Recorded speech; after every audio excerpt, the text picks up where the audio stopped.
Привет, друзья! Меня зовут Толяныч. Я хочу рассказать вам увлекательную и даже в чем-то эпичную историю своего похода в ЧЗО.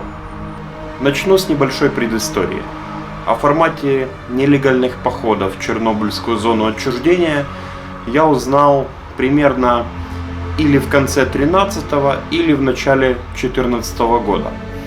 Вскоре после этого известный блогер МШ выпустил свои первые ролики из такого похода, и посмотрев их, мы с друзьями загорелись этой идеей и тоже захотели пойти в такой поход. Все-таки мы были из того поколения, для которых игра Stalker это не просто игра, это нечто большее, это целый мир, целая вселенная. Я, например, в свое время прочитал почти все книги, это около 100 книг. И, конечно же, влюбился в эту вселенную по уши. Мы нашли проводника, мы собрали группу из 5 человек, мы даже начали собирать снаряжение и договариваться за отпуска на работе.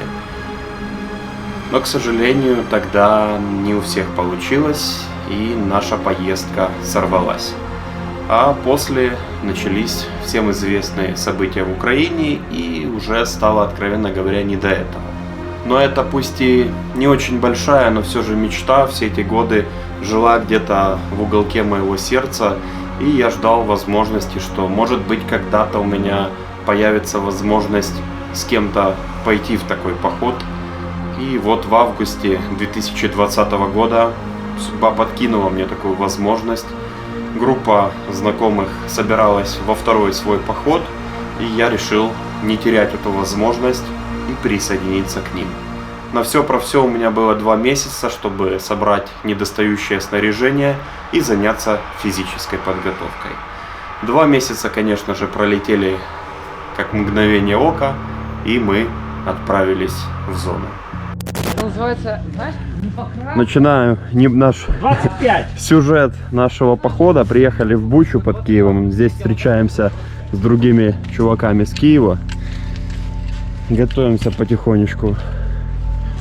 Сейчас узнаем у Куба, зачем он будет красить.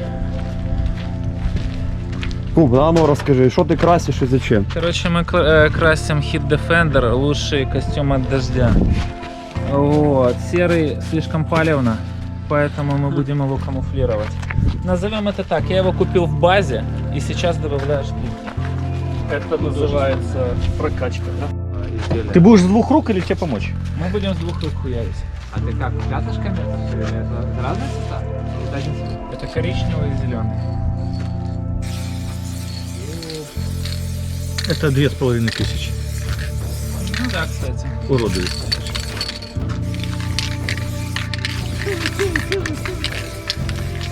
Да. Чего не сделаешь, да, чтобы не палиться. Чтоб тебя не приняли. А у нас нет? Да, это каска на минут 15. Hit Defender костюм от дождя, выполнен из полиуретанки, полиуретановая ткань. Вот делаем его более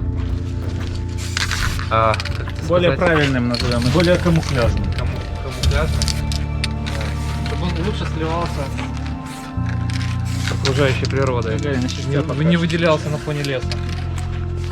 По-моему, это идеальный камуфляж. Мультикам сосет.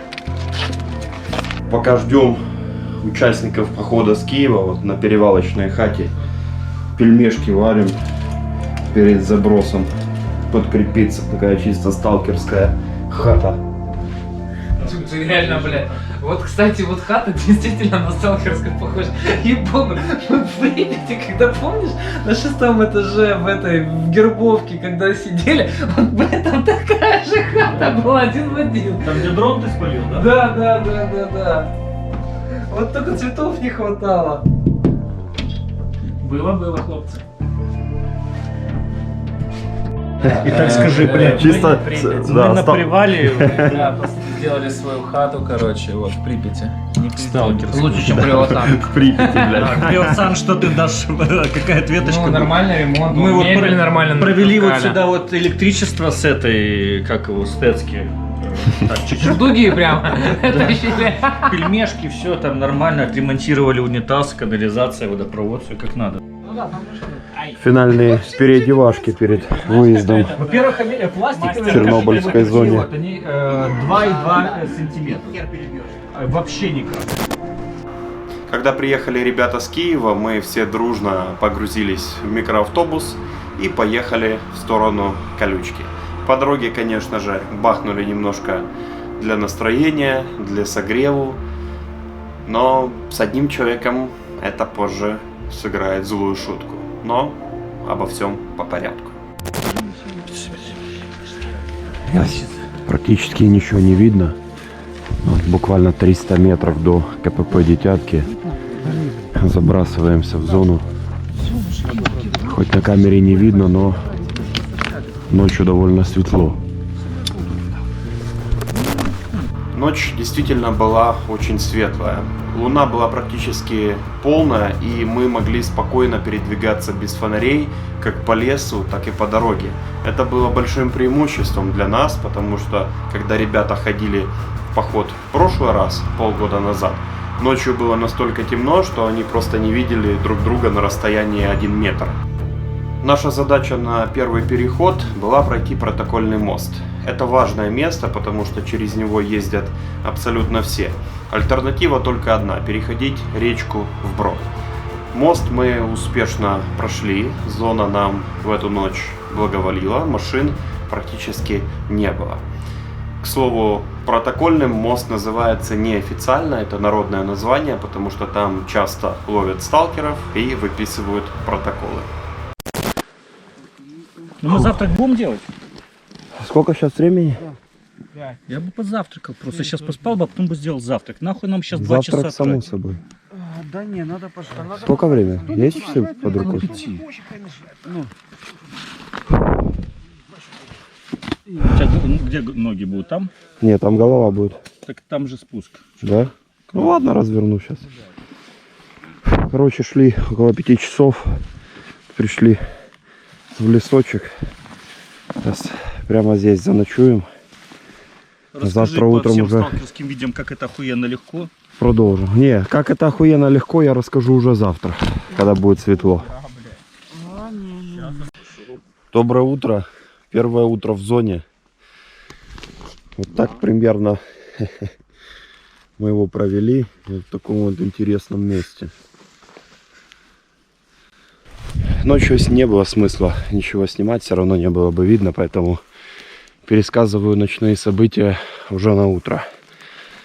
Зашли мы в зону где-то около 12 часов ночи. В принципе, ночной поход прошел гладко, не встретили, на удивление, ни одной машины. То есть мы в 12 зашли и где-то вот часов до 6 утра вот шли по дороге. В общем, ну в общей сложности мы прошли вот за первый день, за первую ночь около 13 километров. По идее должны были пройти больше по плану, но сил у многих уже не было. И в первую очередь всех клонило в сон, потому что все не спали, ну грубо говоря, сутки. Поэтому решили вот в этом лесочке все-таки сделать привал и двинуться уже со свежими силами на следующий день. Сегодня у нас по плану около 20 километров. Мы двигаемся в сторону Градирин, 5-го энергоблока. Наша цель к ночи прийти к Градирням и 5-му энергоблоку и там уже где-то заночевать. Сразу же на входе у одного из группы произошла небольшая травма. К сожалению, от этого никто не застрахован. Шли по лесу, наступил на деревяшку, подскользнулся, вывихнул немножко ногу. Решил пойти дальше, хотя в принципе там рядом было КПП, и он мог сразу пойти сдаться, благо он живет в Киеве, ему в Одессу ехать не надо. Но он решил пойти, и сегодня на утро лучше ему не стало, стало только хуже. Нога опухла, и он принял решение возвращаться назад, а мы уже вшестером идем дальше. Вот так вот в любом месте, на ровном месте, скажем так, можно получить травму, даже несмотря на то, что у всех хорошая обувь. Что касаемо самочувствия, вот вчера, допустим, вечером, когда уже вот подходили к стоянке, мышцы не болели, была просто большая общая усталость, желание поспать, и очень сильно ныли пятки. И на утро оказалось, что немножечко все-таки я натер между ног. Это меня не немножко, это даже множко меня настораживает, потому что это может быть проблемой в дальнейшем. Поэтому уже с утра проблемные зоны я смазал мазью. Посмотрим, как оно будет дальше. Это несмотря на то, что на мне такие трекинговые трусы, которые до колена, специально их покупал для того, чтобы не натереть между ног. Вот такие ночные новости.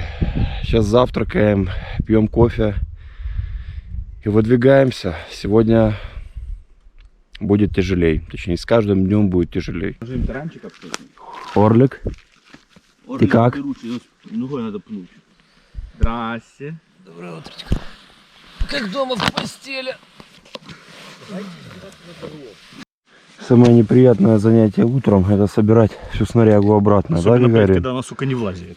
Такое ощущение, что она размножается ночью. Да. Он сам только что дособрал, и то еще не все. Вчера ночью ребята в речке Уж набрали водички, вот фильтруется для чайка, кофейка. Сейчас ее после фильтрации еще прокипятим и зашибись. В принципе, водичка чистенькая изначально сама по себе. В зоне без вкусняшек никуда. Свеженькое сальцо, лучок. Зона — это не только опасное место, куда ходят сталкеры, но это еще и заповедник, где можно увидеть не только многих диких животных, но и вот такие вот красивые мухоморы. Слышишь, мы в следующий раз, когда зайдем, он еще. Ух ты, смотри, какой красивый.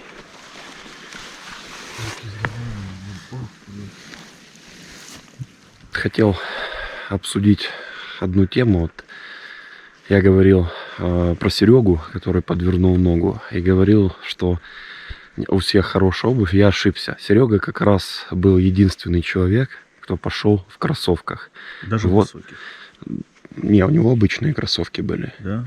И это первое доказательство того, что хорошая, правильная обувь — это самое важное, что нужно брать в зону. Вот. Мы все примерно вот в такой обуви. А Серега был в кроссовках. Получается, нога, когда вот так вот, он мог ее спокойно вывихнуть. Поэтому в плане экипировки... Смотришь вот эти видео на ютубе этих сталкеров, типа, которые проходят в кедах, идут, все бред какой-то, налегке, не уставшие, ничего. Такие, сразу понятно, что большинство всего это купленная подстава какая-то.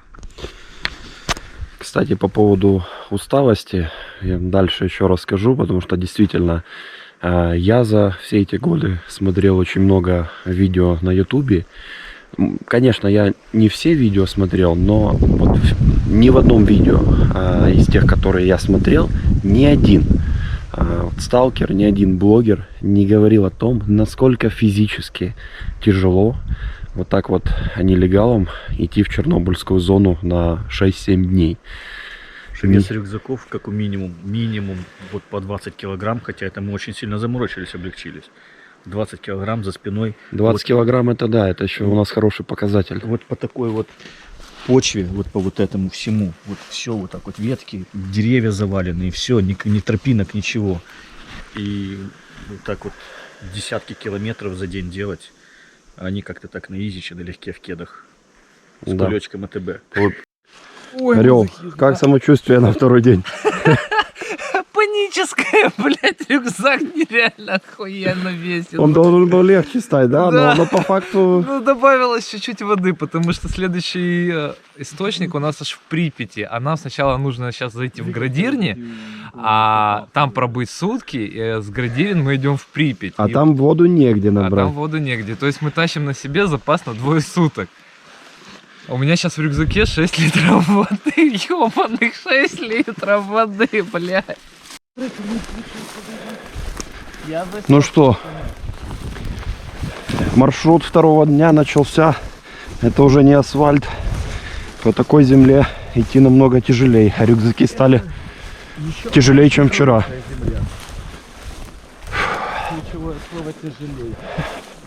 Но мы уже два дара зоне преподнесли.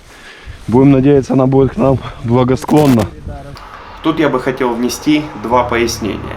Дело в том, что по грунту сложнее идти именно в плане мышц. Но как я узнал в этом походе, у асфальта есть свой весомый минус. Асфальт не амортизирует стопу, так как грунт, и когда вы идете по асфальту, у вас стопа начинает болеть намного раньше по сравнению с грунтом. То есть передвигаться по асфальту, конечно же, легче, но стопы начинают болеть раньше и в разы сильнее по сравнению с грунтом. По поводу дара зони имеется в виду, что двое из нашей группы в первое же утро пошли обратно.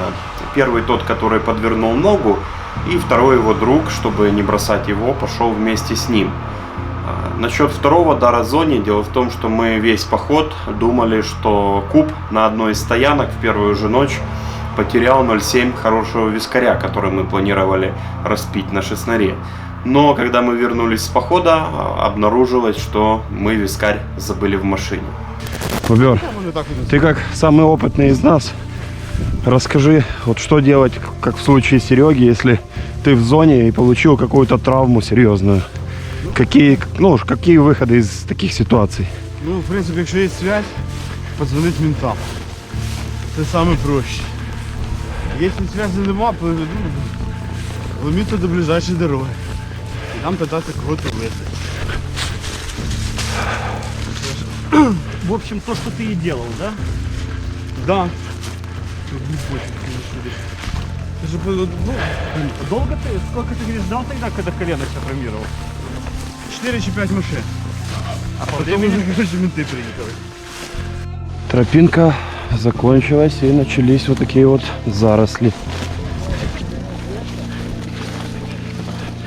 Да, за эти ветки можно хорошо ногами зацепиться и навернуться. О. Еще и колючее что-то. Блять, это крапива, поле крапивы, ёпарасота. А я еще перчатки снял. Что там? Ох, нифига себе красивая такая. Это монарх, если я не ошибаюсь. Это что она? Что ребенку? Давай. Что на шее? Бабочка, правда, она крылья закрыла, красивая. Ёбаные, блядь, сука.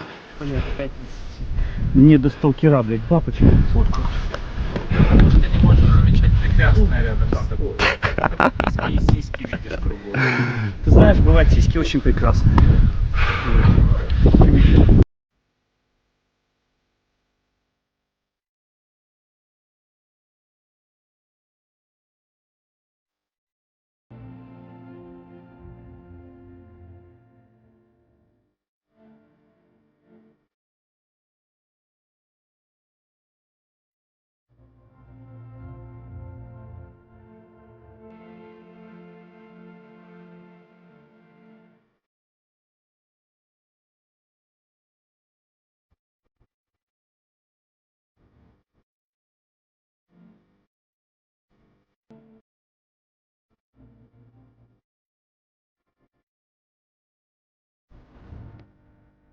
Дерево упало на высоковольтную линию Не подходи к этой хуйне. и гудит. Если я не знаю, слышно ли на камеру. проблема в том, что она сейчас заземлена и может возникнуть в любой момент дуга. А он просто может дернуть, как молния в землю. 10 тысяч вольт. Бля, опасная херня. Куб, обойди. Аномалия. Это аномалия электро.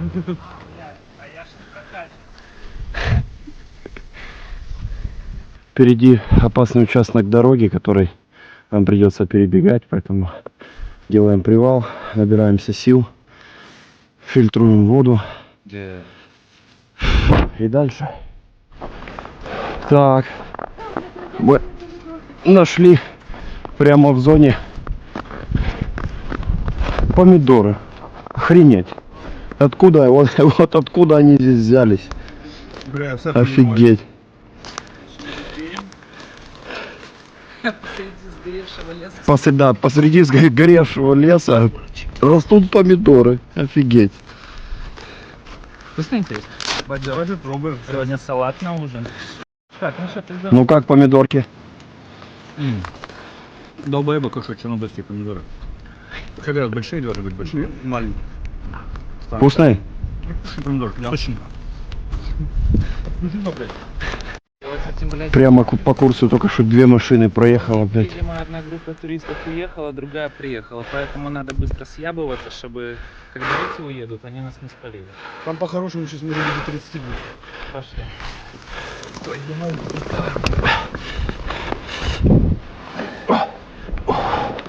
Фу, блядь. Ближе к деревьям. Быстро я успел. Сидим, пережидаем, пока машины проедут, потому что вот нам идти туда, а там дорога, и нас отлично видно. Дофига их что-то. Нам остался последний рывок до Волхова, сейчас напрямую через лес срежем.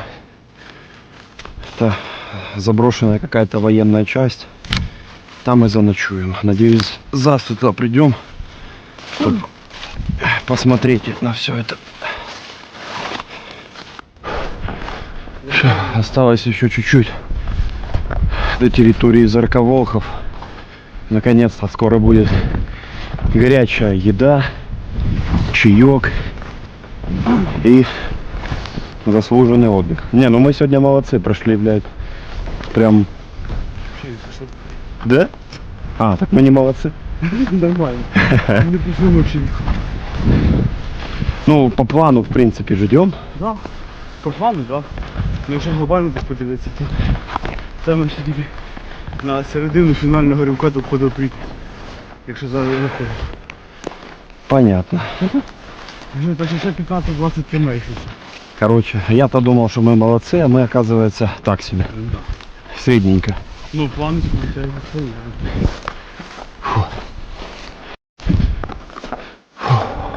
Подходим к забору, где была колючка.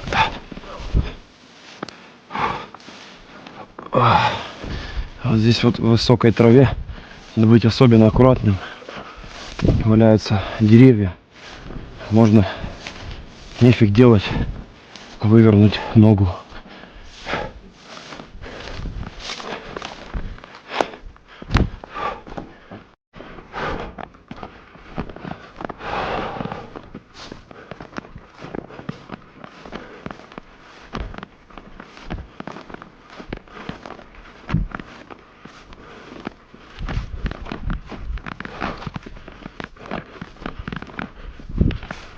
Да, пожары сюда немножко добрался.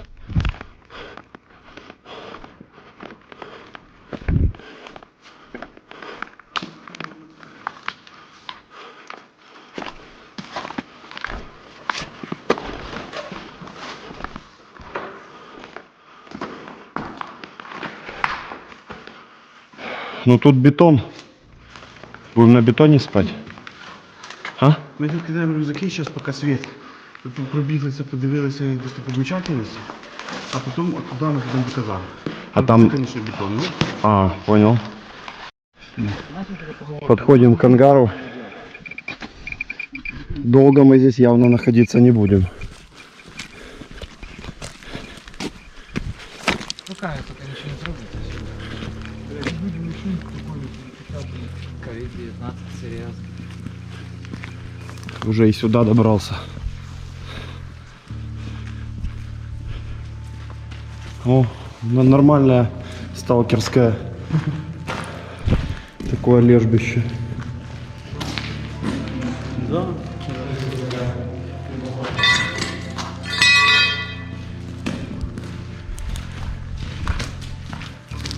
Ой. Сколько там фона? Хуя себе. Так, давай, быренько посмотрели, ушли.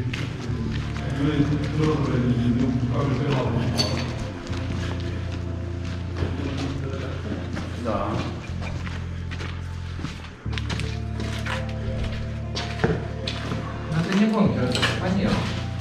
Да. На казармах какой фон смогут? А я здесь жмыря, блядь. Ну а где вы тут ночевали? Нет, там вот, Ночевали, там же было, там где в мои рюкзаки оставили, там нормально было. Нет, там не нормально. Сколько там было? Ну там чуть-чуть больше было. Нормально, это, блядь, 500.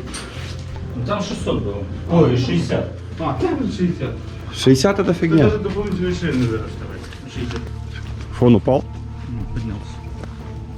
Хера себе, блядь. Фон стабильно держится 1200 плюс. Если в казармах будет такая же херня, значит валим отсюда спать в другое место, потому что это очень большой фон. Еще 5 минут, это как бы ничего страшного. На всю ночь с таким фоном спать, ну его нахер.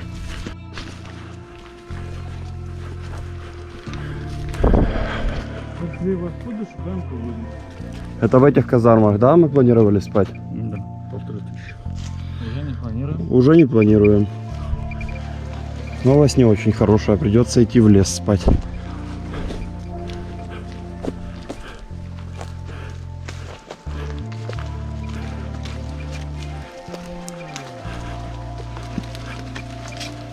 Придется по чуть-чуть пиздить.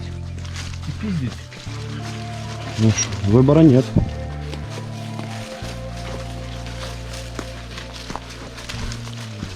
Нам что, надо будет вернуться на эту дорогу через лес, через все, да?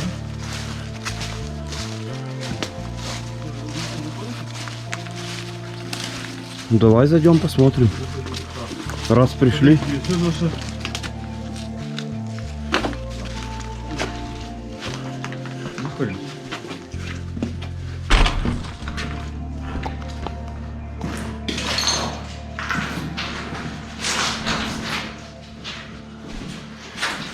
Блять, вот зачем, я не понимаю, вот это делать. Кому оно надо здесь? Ой, ебать, атмосферненько. Падает.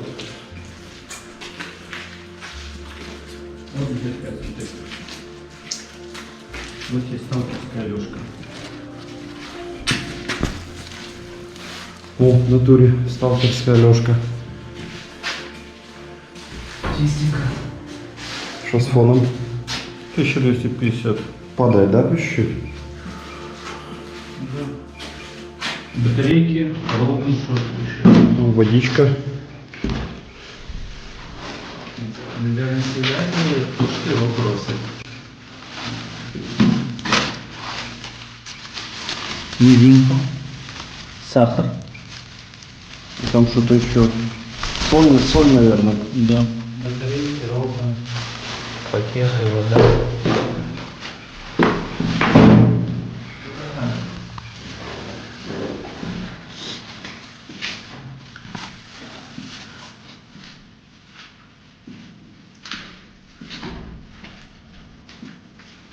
Ух, ё-моё, атмосферный ангарчик такой.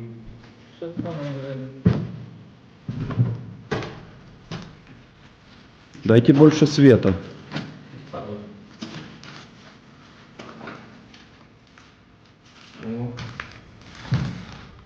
Он тебе плакает. О, идем поближе, подойдем.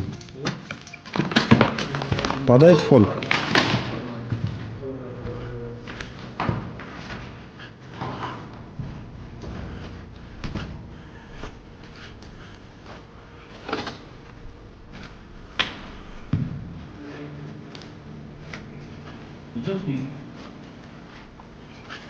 Давай подождем, может здесь нет фона такого, может здесь нормальный.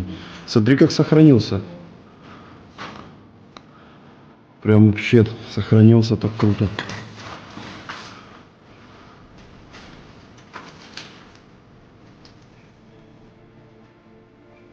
Короче, как оказалось, настройки этого дозиметра неправильно стояли. Фон здесь на самом деле нормальный.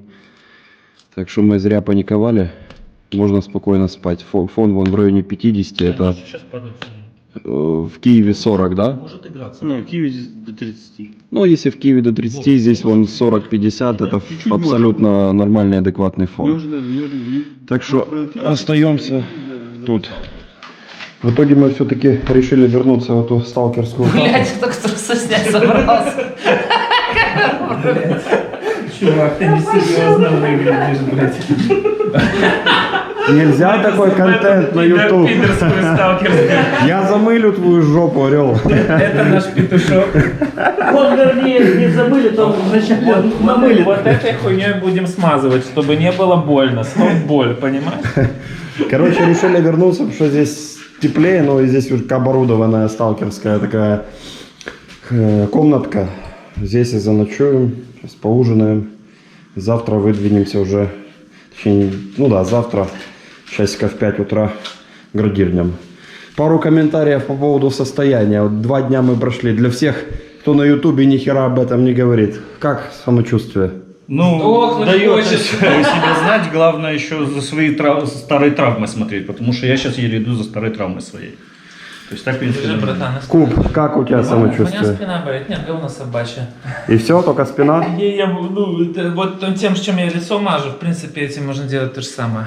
У меня только спина. Ну, ноги, понятное дело, болят. Пальцы стерты в говно. Орел, ты хочешь сдохнуть, да? Я да. Да, С такими трусами. Бобер?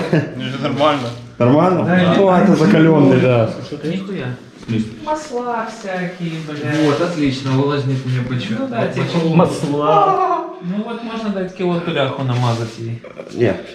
У меня днем была проблема, то, что я натер между ног, но пластыри меня спасли. А так, конечно, пятки дико болят. Спасибо за мою И аптечку. спина болит. Ну и в целом усталость, конечно, очень приличная. Бобер, Да. время интересных историй.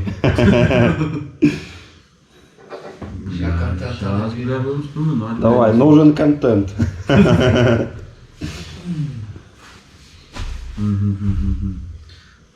Ну що, інтересна історія, в принципі, як всі присутствували, як ми, блядь, з шеснаря, блядь, від дрона уходили.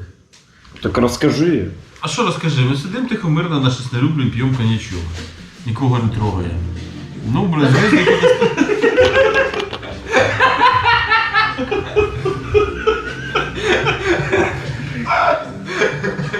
Выпиваем. Орел, вы танцуете? Орел создает нужную атмосферу. Продолжай. Ну, в общем, короче, сидимо вже, блін, хто подзвонить, хто це, блін, ну, якісь сталкера коло колесика ходять. Ну, і сталкеровці, походу, починають вохри вилавлювати. Ну, ми сьогодні теж, блін, спустилися вниз, ну, і дрончик підлітає, блін. А бобриного мяса нет? Є бобріне м'ясо. А, блядь, там воно, блядь, бачиш, ті самі верхні, блядь, свинячиком. Ну нічого, нормально, вони поуходили, ушли по чуть-чуть. Ну, я ще на чорному крузачку нас ганяли довго тоді по Прип'яті, блядь. Сколько, 2 дня гоняли нас, да? На черный крузачок гонял. Да, приезжал там, где мы появлялись. Сука, вот это, блядь, причем откуда он здесь, этот черный крузак, так, еще, знаешь, такое ощущение, что мы кому-то деньги должны и спрятались здесь в Припяти. Да, ну, нормально, блин, не садись. Решай, блин.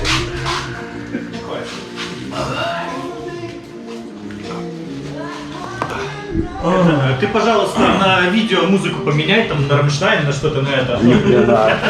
А то скажешь, что, блядь, сталкеры-пидорасы ходят по зоне, блядь. Да, блін, коротше, в селі Решітці був гей-клуб, як там, блядь, Горбатий Поліщук був.